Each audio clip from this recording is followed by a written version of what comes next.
Hello everyone and welcome back to my channel. Today's story took place in Jordan. A family consisting of 5, father and mother, their oldest daughter who was 19 years old, and let's name her Fay, a 7-year-old boy and a girl of 4 years. Fay was a college student in the Faculty of Engineering. Describing her, she was blonde, beautiful, a bit proud, but in an unpleasant way. She was arrogant, maybe. She thought she was better than the others. This bad nature caused her colleagues and friends to stay away from her. Even the way she talked to the people was strangely odd. She was mostly rude, rough in behavior with others, and very disrespectful while talking to others. The only friend she had was of Egyptian nationality, and she was the resident of the same area as Fay. This Egyptian girl, of course, was living in Jordan and studying for a while now. Even if she was Fay's friend, yet she was also mistreated by her at all times, throwing harsh words which she thought her friend took it in a positive way, trying to be a good friend, thinking she must be spontaneous. Now, one of Fay's relatives proposed Fay actually every now and then, and there were actually many men and many family members who proposed her, but she rejected, saying that she was still young and wanted to complete her studies. Now, the relatives or family members were from a wealthy family. The boy here, one of the family members, the boy was very well educated and employed. As I said, Fay rejected every single man, including her relative. But her father, on the other hand, thought he was the perfect man for his daughter. Rich and coming from an affluent family, what else did he need? While having a conversation with this man, the man made it clear that if Fay agrees, he will immediately marry her. The father sat with Fay and asked her that, don't tell me what you're worried about, that you're worried about your studies, because I think there is something else going on.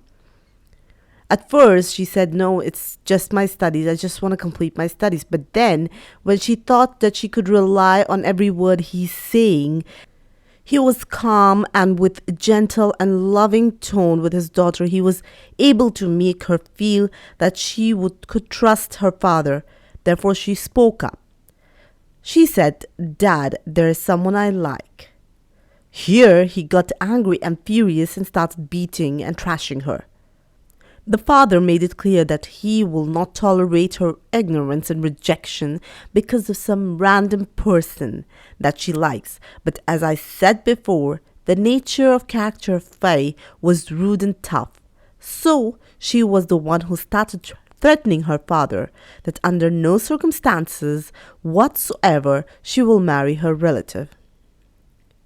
Here the mother intervened and said, I will make her understand and make her change her mind, because she was already beaten and pounded enough.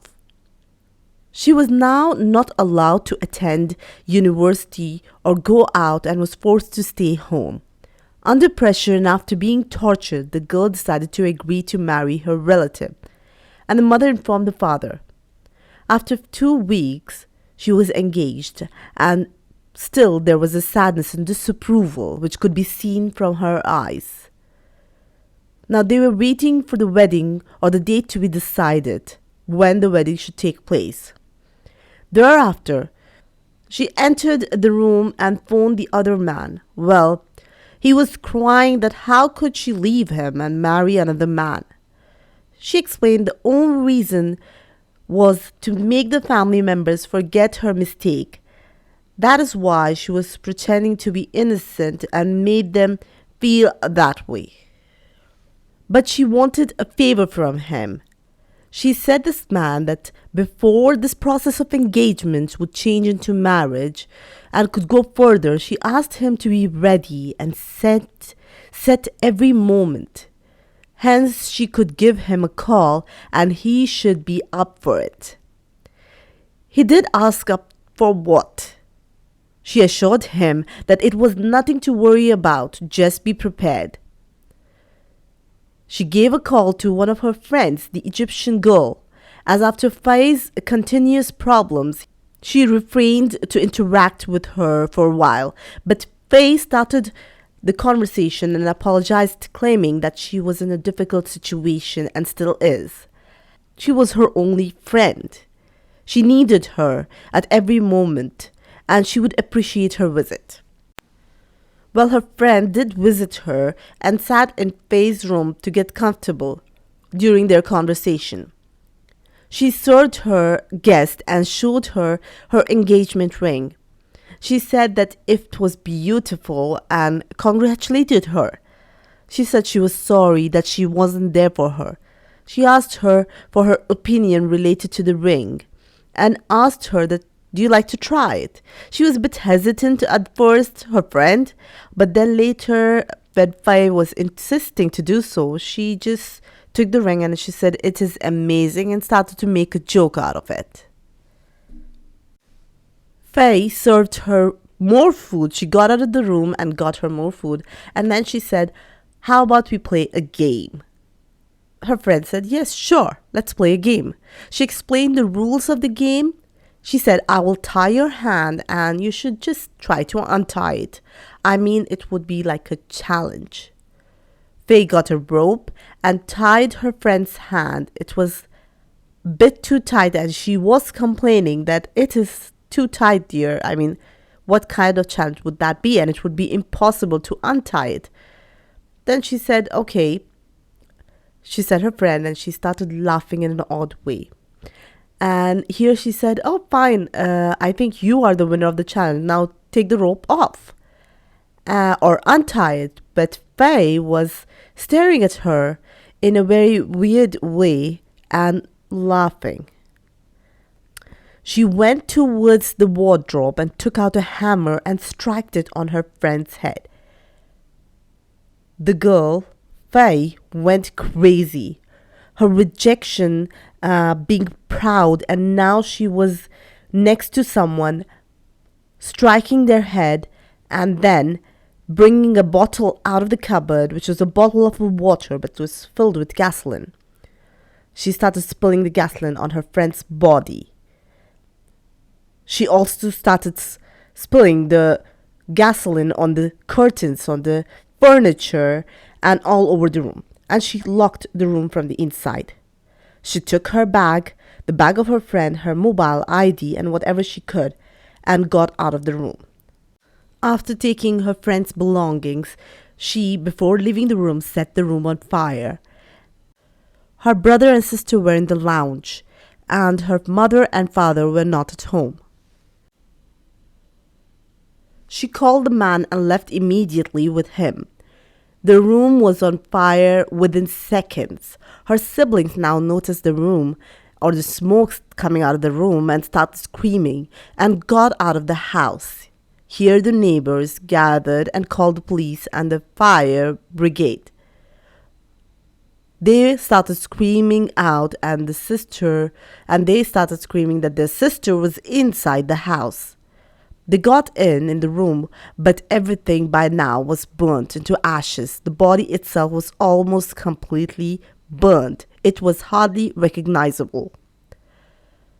The body then was taken to the forensic department, and the parents were in complete shock, pain, and numbness of what had happened to their beloved daughter. The hospital summoned the mother and the father to see the body before they could bury it.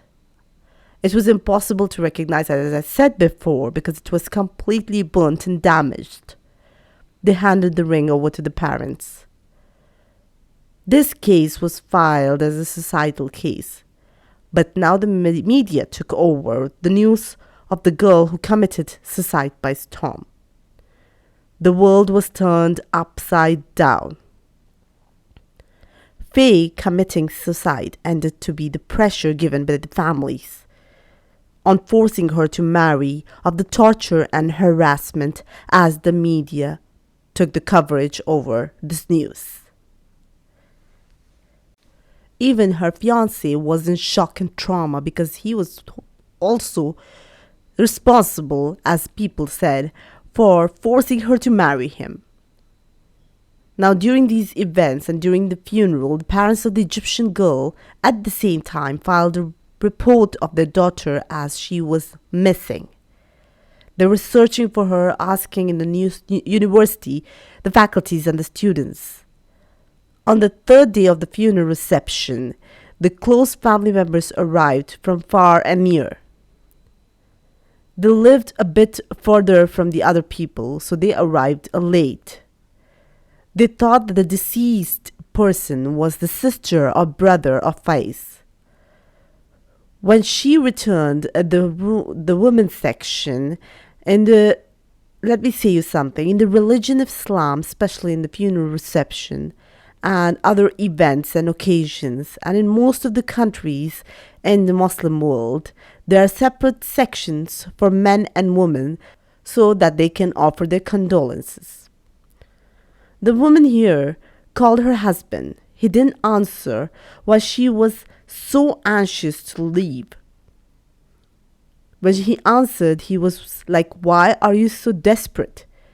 She asked him, "Do you know who is the one who died? Who is the person who deceased?" He said, "Yes, I know. It's one of the siblings." She said, "No, it's Faye herself." Well, it was impossible. Why? Let me tell you one thing.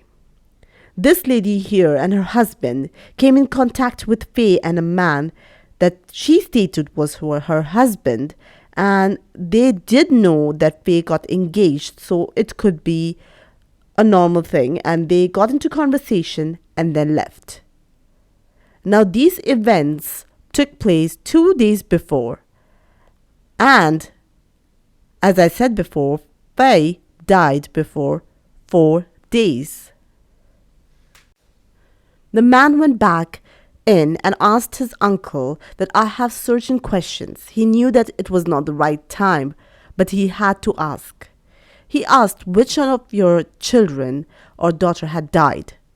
Well, he was like, Faye, she was a reckless girl and committed suicide, and that's how she died, and this Faye is the one who had died.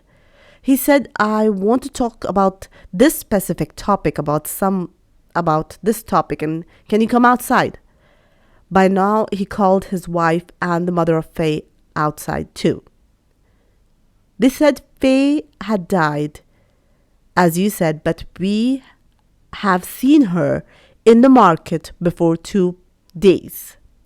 How could that have happened? And she was present there with her husband. That couldn't have happened because they said her husband is present in the Diwaniyah. Diwaniyah is a specific place where men gather. He said that here's her husband, and they said no, it's not him or the fiancé. After hearing this, they immediately went to the police station, to the investigators, and said them what they have seen. The forensic department have examined the DNA, but not that they have matched the DNA samples with those of the parents to make sure that this is their daughter. But again, when they did, it came out like this was not the daughter. Unlike the other people, they started searching that who are the other girls of the similar age who were missing. And here they found out the Egyptian girl whose DNA sample matched of the ones they have found or they did find in the body, which was completely burned. Everything was clear by now. They revealed that she was in communication, or there was a communication between Faye and the man, which was there in her contacts. They arrested the man and Faye, and she confessed that this was the only way to get rid of her fiancé and her parents, which were giving extreme pressure. After the investigation of this case, she was sent to lifetime imprisonment. The only question here was that her youth and her life was all messed up because she was accused of a murder at a very young age. The cause was her recklessness and how despicable she was. This is one of the strangest stories that exist till now in Jordan. Thank you for listening, and please do not forget to subscribe to my channel.